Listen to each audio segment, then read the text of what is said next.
Hello and welcome to this session. My name is Stella Jones and I'm the Director of Town End Research School based in Sunderland in the North East. Our session today focuses on how we can use stories and characters to develop personal, social and emotional development. But first, a little introduction to the EEF and the research schools. So firstly, here's some background knowledge about the EEF. So the Education Endowment Foundation works to improve academic outcomes for disadvantaged pupils between the ages of 2 and 19. Since they were established in 2011, they've worked to share knowledge of what works in education by commissioning and analysing educational research. In a nutshell, they want to support settings to effectively put evidence to use in practice. One example is the new-ish Early Years Toolkit and Evidence Store, and I'll refer more to this later on. So the EEF know that in order to have an impact, they have to proactively mobilise evidence if it's to reach busy educators. One way the EEF achieve this is through the Research School Network. So the network was launched in 2016 and is currently made up of 33 schools, and we are up there in the North East. As a research school, we aim to translate research evidence into tangible practices and processes and support educators such as yourselves to use evidence to inform teaching and learning. So this is what we'll cover today. So what is PSED? What is self-regulation? How can we weave it into the fabric of our day? And how we can get more bang for our buck from our books? So all of the resources that I'll refer to during this session can be found on our website and are free to download. So these include what you can see here on the screen and lots more. On our website, we've also got many blogs and other resources about social and emotional learning, and also lots on there around all aspects of literacy.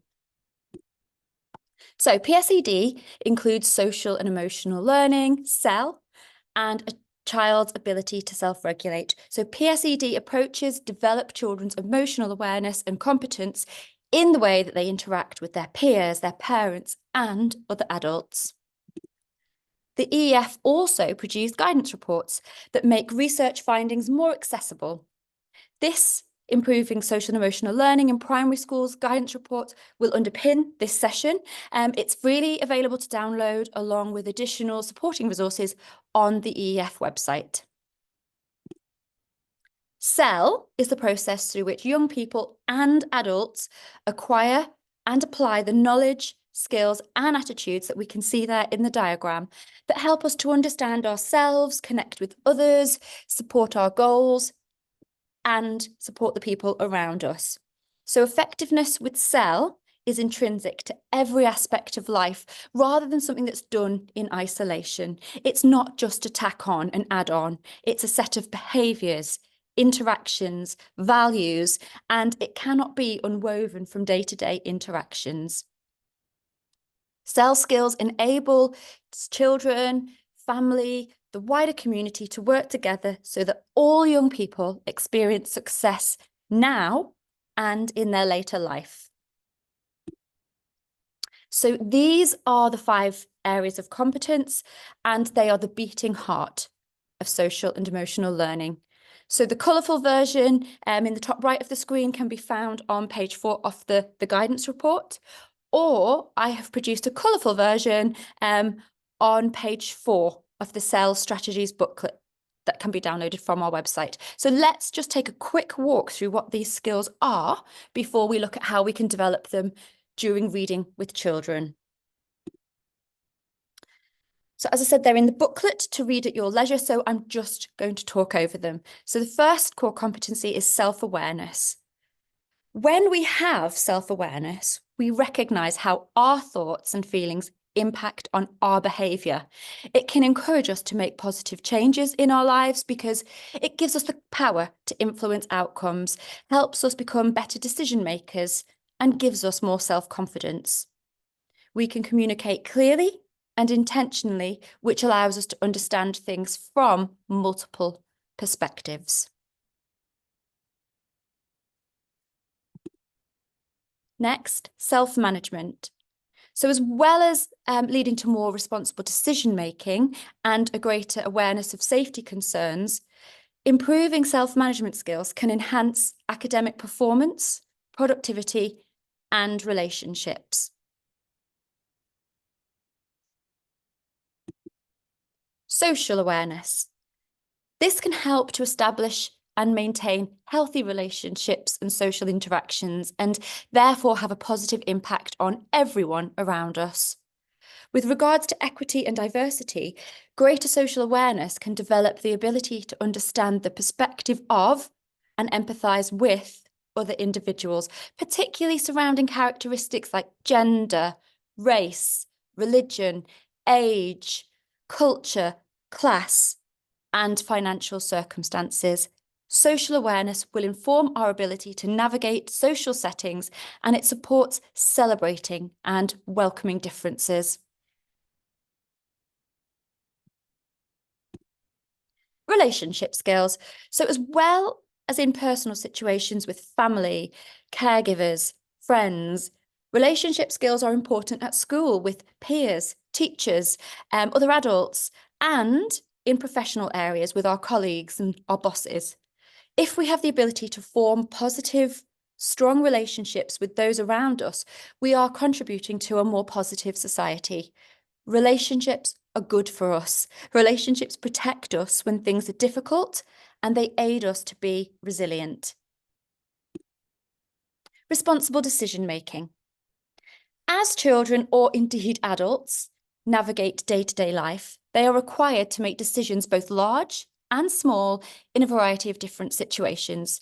They all need thought through and consideration in order to reach a positive outcome. So the core competencies are hierarchical. So the intrinsic self needs to be developed so that there is a strong foundation. So knowing, understanding, and managing ourselves before we can know and understand others. Then we move on to the social awareness. This is the basis for relationships with others. And then once we've formed relationships, we can start to understand and indeed care about how the decisions we make impact both ourselves as well as other people around us. So children's lives are shaped by belonging, being and becoming. So belonging, being and becoming. As children engage in daily life, they develop their identities and perceptions of the world. And as early years educators, it's important to foster children's sense of belonging, being and becoming. So experiencing belonging, so knowing where and with whom you belong is integral to human existence. Belonging is our relationships, being part of a community, being respected, connected, mutually supported. Belonging is central to being and becoming in that it shapes who children are and who they can become.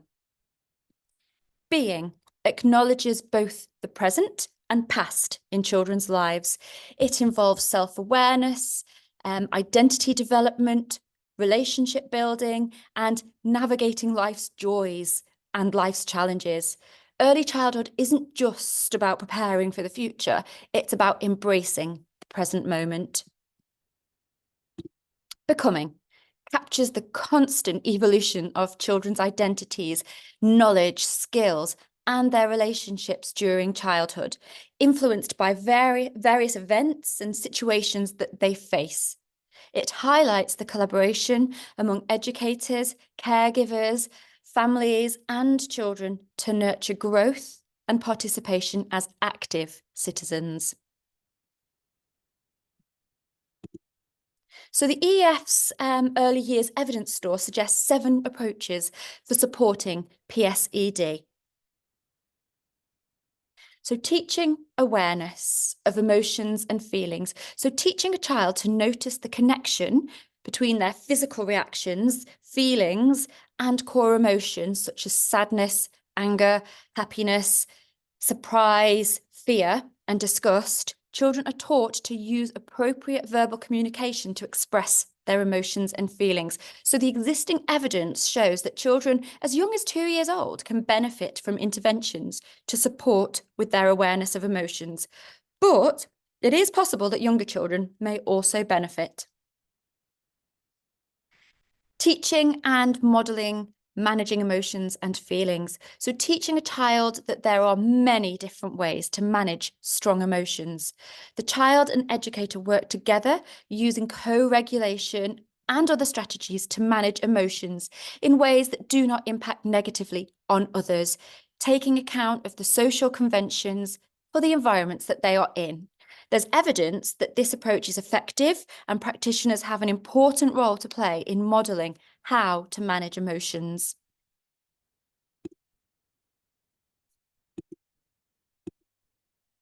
So teaching and modelling social communication. The child is taught to notice body language, spoken words, and how to listen and respond in appropriate ways. They learn how to become a helper and a help seeker in relationships. Teaching relationship skills. So teaching a child to cooperate, negotiate, and collaborate with others and build relationships over time. The child is taught the value of connecting with others and to consider how this makes them feel. The evidence suggests that positive interactions modelled by educators and other children can build relationships and improve children's overall relationship skills. On to number 5, teaching how to sustain positive relationships. So teaching a child to adapt, be assertive, or change their behaviours to promote effective collaboration. Children learn strategies to use in different situations and in line with social conventions.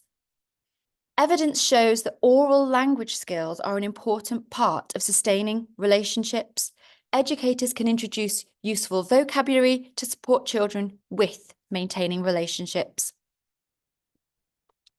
Promoting self-care. So teaching focuses on a child's motivation to care for themselves. The child is taught to express their needs in relation to hygiene and bodily functions. They learn to risk assess and stay safe. Promoting self-care can also be about their mental state and taking care of their feelings and emotional well-being. And then finally, number 7, teaching children to self-regulate. Self-regulation skills are mental processes that enable us to plan, focus attention, remember instructions, and juggle multiple tasks successfully. Some children may be very good at cognitive and behavioural self-regulation, but not so good at emotional self-regulation. Children are not born with self-regulation skills. They develop them as they experience warm, nurturing, and loving relationships with important adults and others. Adults can teach self-regulation skills through sharing books.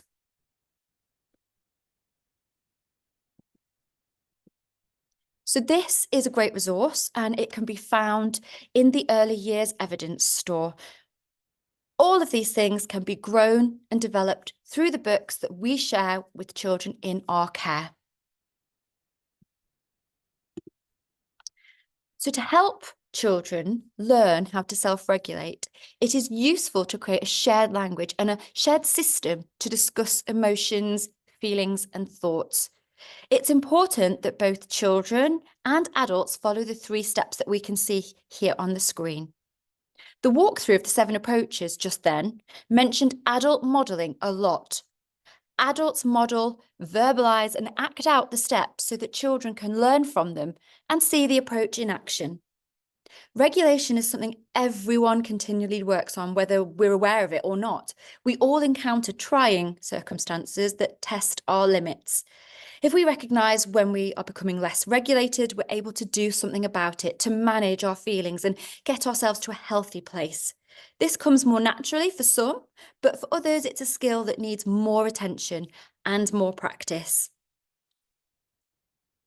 So, step 1, name the feeling or the emotion. So in the early stages, it's good to introduce fewer emotions As the child develops the language and understanding, there are many opportunities to expand this vocabulary, such as in the synonym spectrum activity that we're going to look at later.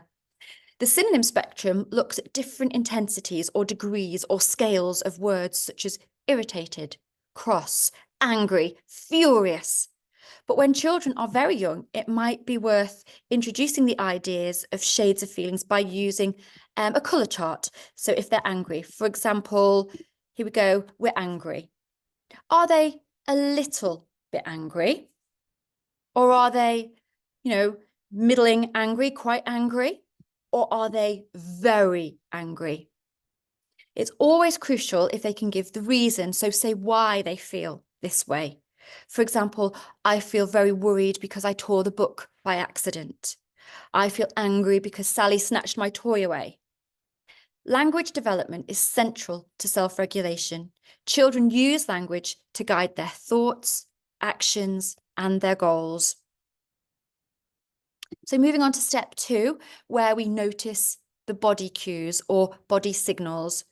This step is where children learn to understand how the emotions make their body behave, the physical manifestation of the feeling in their body. So here are some examples. So when I'm feeling worried, my brain might feel like it can't stop thinking. My tummy feels like a washing machine. It goes round and round. When I'm angry, my brain might feel really busy, like the thoughts are racing around. My face might feel hot and I might clench my fists together. It's also really important to notice the positive feelings too. By noticing their own unique body signals for each feeling, children can make more sense of it all and they can begin to self-regulate. So the body signal gives them the clue that they need to change something if it feels negative, or keep doing something if it feels positive. Step 3, select a self-regulation tool. So self-regulation enables children to do 2 things. So monitor their own emotions and thoughts, which they've done in those first 2 steps, and then choose how to adapt their behaviour towards a set goal of processing and dealing with the feelings so that they feel better and more content. This is a way of promoting self-care, a way to look after or protect ourselves and others when they have strong feelings. So step 3, select a self-regulation tool. This is to support children to deal with how they feel. These will be unique for each child and for each feeling they experience. They choose the tool that will help them to reach the goal of joining back in or feeling calm. The poster has some suggestions. Some children may find bouncing on the trampoline or having a run around more effective. These tools will need to be personalised to fit the child's need, the emotion and the intensity of the emotion. If they're feeling only a little bit angry, then counting to 20 or cuddling a toy might suffice. But if they are very angry, then they may need to take time out in the teepee or bounce on the trampoline. When children have the ability to self-regulate, they can focus their thinking. They can monitor what they're doing and adapt. They can regulate strong feelings.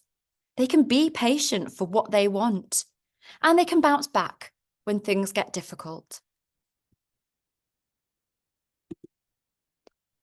We can apply those 3 steps to the characters, situations, and events that we meet in stories.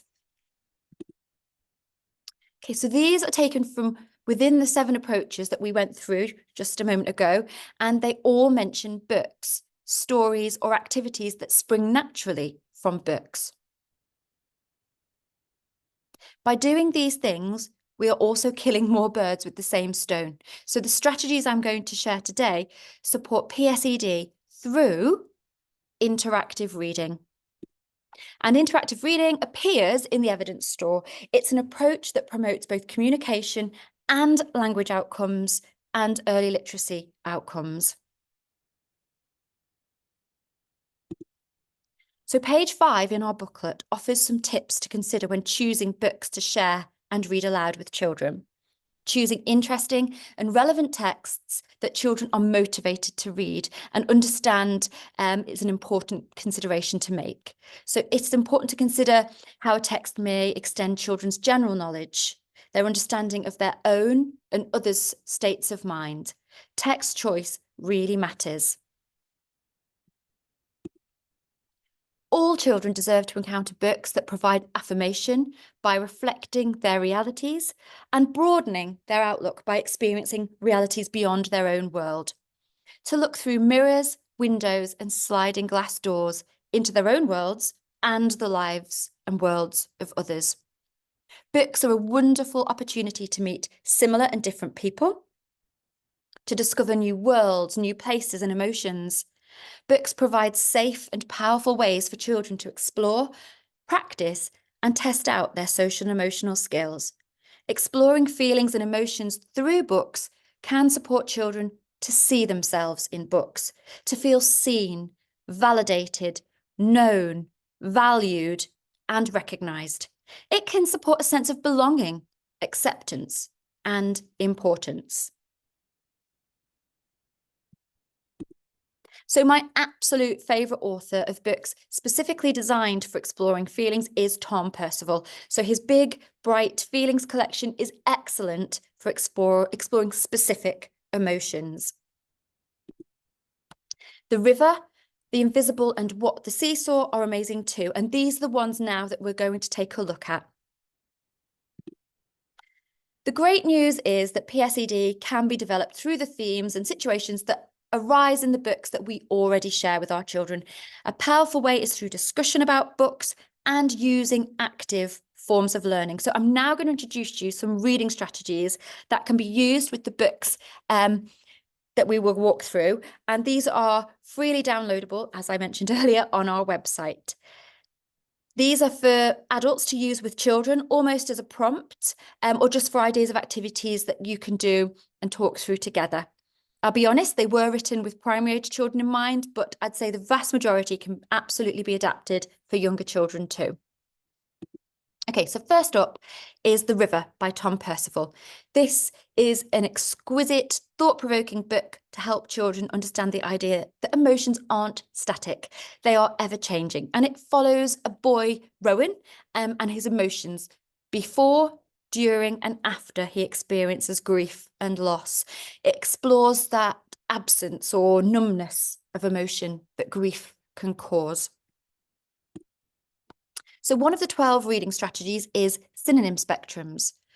We talk with the children to discuss the intensity of a character's emotion using a synonym spectrum. So synonym spectrums can be used to unpick absolutely any emotion. So this example looks at the shades of feelings under the banner of being sad. So we'd start by looking at the pictures of Rowan and naming his emotions. And just thinking here about what words the children would most likely use here to describe Rowan. And I'm sure you all thought that they would come up with the word sad here. And sad is perfectly fine. Synonym spectrums just help us to extend children's vocabulary of feeling intensity. So we'd spend some time discussing the words on the spectrum chart in relation to the character's situation, and we'd settle on one word that best reflects the emotion portrayed in the book. So if you look at the ones here in the spectrum, gloomy, glum, unhappy, upset, joyless, miserable. So sad doesn't quite do his emotions justice here. I'd say joyless or miserable are pretty apt here.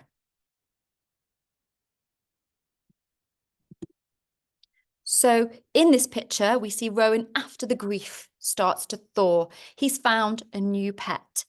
So if you ask children to name his emotion in that picture, you can bet your bottom dollar that it would be happy. Teaching vocabulary is most effective when it's done actively, in context, when we meet words in books, and through high quality discussion. So this activity supports children's understanding of the nuances of words to describe emotions and the notions that there are shades of intensity to our emotions. It grows their language and vocabulary of emotions, and we don't just end up with happy or sad.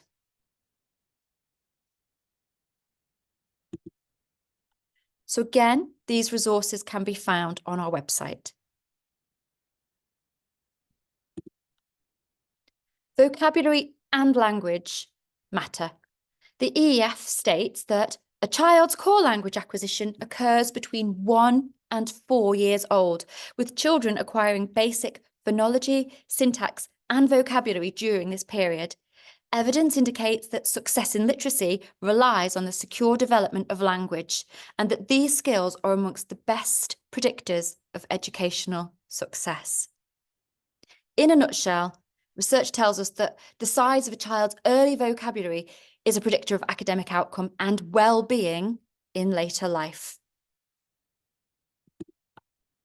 Track and trace is another strategy. So this is when together we draw some sort of map or graph or chart to plot a character's emotions or their thoughts, their relationships, their encounters at significant points in the text. So here's an example. So we could do it to illustrate Rowan's emotional rollercoaster journey across the whole story. Track and trace supports children to understand that emotions change all of the time. We feel differently from day to day, hour to hour, minute to minute, and that is okay. It's normal. Feelings don't stay the same, but sometimes they do. Sometimes they can get frozen or stuck, as we can see there for Rowan along the bottom, and it feels like we can't feel anything. But with time and help, we can feel better. Tracking a character's feeling across a whole book lets the children see that there's no such thing as a bad emotion. All emotions are normal and natural. We all feel them, we all deal with them. A key message to relay is that it's perfectly okay to have feelings and talk about our feelings, but it's not always okay to act on our feelings. So control your behaviour, not your feelings, especially in terms of things like anger. At each point, it's good to talk about our 3 steps. Can we name the emotion? What body signals might Rowan or the character be experiencing? And what self-regulation tool might we suggest to support them? So this is in the guide. It offers some useful questions to extend our 3 steps. So they're not just questions to be asked to the children, but useful prompts for adults to model answering. The next book, Seesaw, is about a little girl called Sophia. Unfortunately, she loses her beloved teddy after a day at the beach with her dad, and she's heartbroken. And I'm sure every child ever has experienced something similar. Hot seating is a great role play activity for even the youngest of children. One person role plays a character from the book and is interviewed by the others, children or adults, children and adults. Children must examine the character's thoughts, feelings, motivations, and responses. So this is when Sophia still has her teddy bear. Before the hot seating, there should be a discussion about what it is they want to find out and think of questions that they want answering. So if you look closely at the photos behind, you can see the bear was her father's and is now hers. It might be the dad or Sophia that they wish to hot seat. Initially, the adult may need to take the role of the character and be in the hot seat whilst the children ask the questions. When the child or the children are confident, they may sit in the hot seat and take on the role of the character. And this can be done for positive or negative emotions. Inside Out is one of my favourites. So this activity explores a specific character at a pivotal point. It delves into what is happening on the inside for that character. So their internal thoughts, their feelings, their desires, their intentions, their motivations, their beliefs. And then what behaviours might be witnessed or obvious on the outside. So their external actions, their interactions with others, their body language, or the words they choose to use. So discussing what is happening beneath the surface can develop empathy and insights into circumstances beyond their own experience. So it's invaluable for children to understand themselves, each other, and the world around them. So this approach enables children to identify and name emotions experienced by a character and then connect them to their own lives, their own beliefs and experiences. So for example, here we would start with, can we name Sophia's emotion? Can we put ourselves in Sophia's shoes? What is happening on the inside for Sophia? What are her body signals? How does her tummy or her mind feel? What is she thinking? What's she feeling? What does she want? What can we see on the outside? What does Sophia's face look like? What are her eyes like? What's her mouth doing? What sounds might she be making? What might she be saying? We then might look at what from the toolkit might help Sophia to feel better. Again, a reminder of these question prompts. We might model identifying triggers here. So I remember a time when my daughter lost her rabbit blanket. She left it on the metro and was devastated. She felt like she'd lost a friend. We could then model how we then identified solutions and took positive actions before asking children about their personal experiences. Okay, the next book is The Invisible, and it's the story of a young girl called Isabel and her family. They don't have much, but what they do have gets them by until one day there isn't enough money to pay their rent, their bills, and they have to leave their home full of happy memories and move to the other side of the city. The themes in Invisible are especially brilliant for developing empathy. It deals with very real themes of poverty and deprivation and the impact that they have on a family and a community. And it provides real insights into others' lives. It doesn't catastrophize poverty. Rather, the protagonist, Isabel, is the hero of her own story and she doesn't need to be saved. It offers a realistic glimmer of hope and positivity.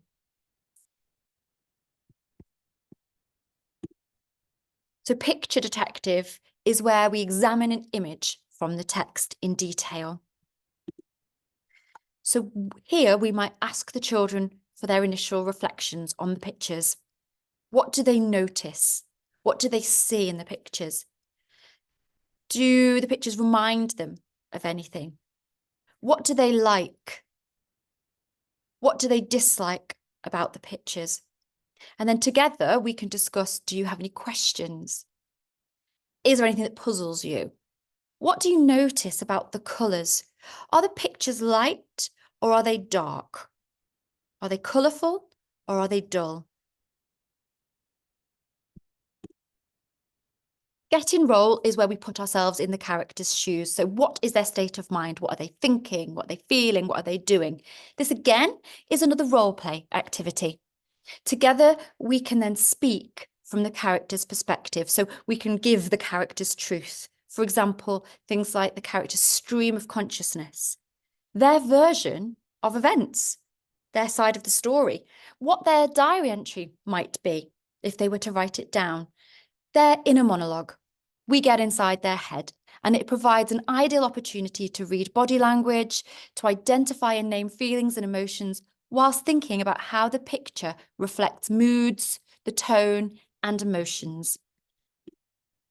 So let's put ourselves in Isabel's shoes and pretend we are her. What are we thinking? How are we feeling? What is our body doing?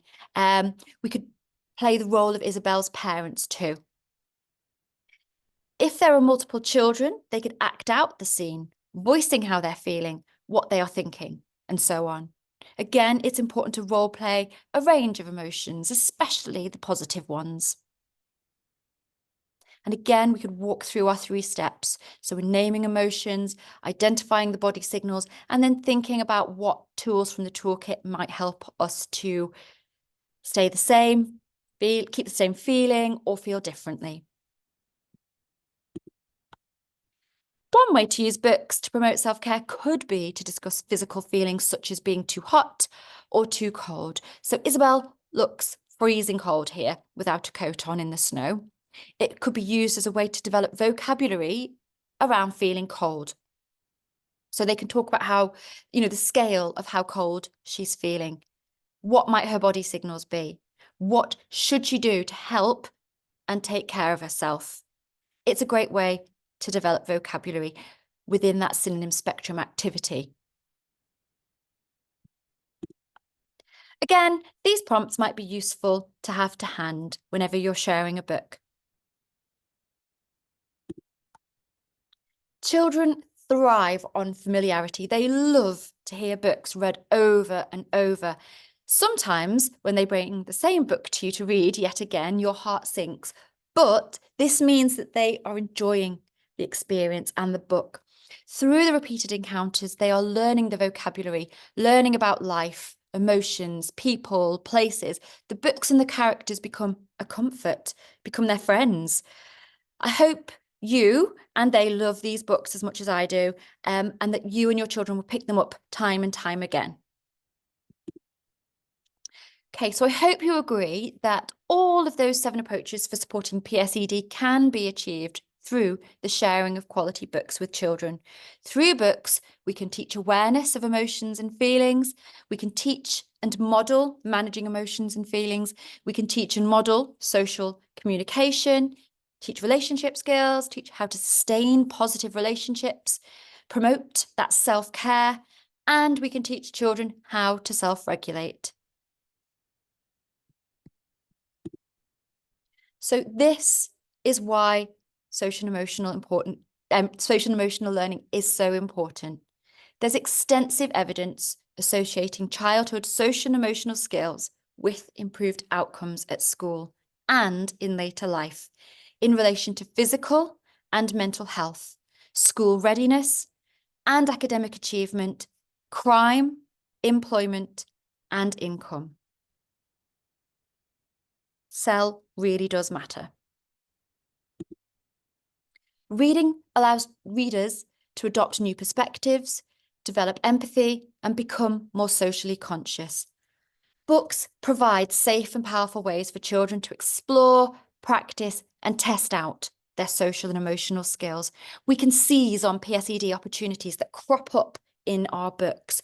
We can make major differences by making minor enhancements to what we already do. It's not an extra thing. It's not another thing that we have to do or another hoop that we have to jump through. So this quote from the DFE Reading Framework says, children also need to learn about the lives of those whose experiences and perspectives differ from their own. Choosing stories and non-fiction that explore such differences begins to break down a sense of otherness that often leads to division and prejudice. We can further harness the power of the books that we already use to do this, the books that are already part and parcel of our bookcase. That books in our repertoire can be fitted with this additional SEL lens. We can facilitate discussions with children. We can ask compelling questions that provoke their thoughtful social and emotional responses. Books provide safe and powerful ways for children to explore, practice, and test out their social and emotional skills, and that's a key message. So just a reflection. Hopefully this whistle-stop tour has demonstrated how utilising some really simple reading strategies fitted with that SEL lens is an incredibly powerful way to support children to make sense of themselves, others, and comprehend the world around them. I'm just going to offer a few moments for you to reflect. I invite, if you have a piece of paper handy, just to jot down your one key takeaway from this webinar. What might you like to try with maybe a book you are currently reading with your children?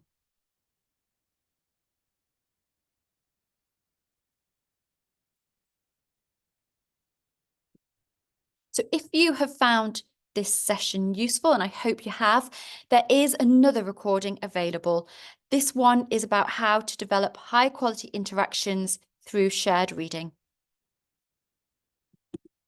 So if you'd like to stay in touch and find out about new resources, new blogs, opportunities, etc., then please follow us on Twitter at Town End Research, or sign up there using the QR code to get our half-termly emails.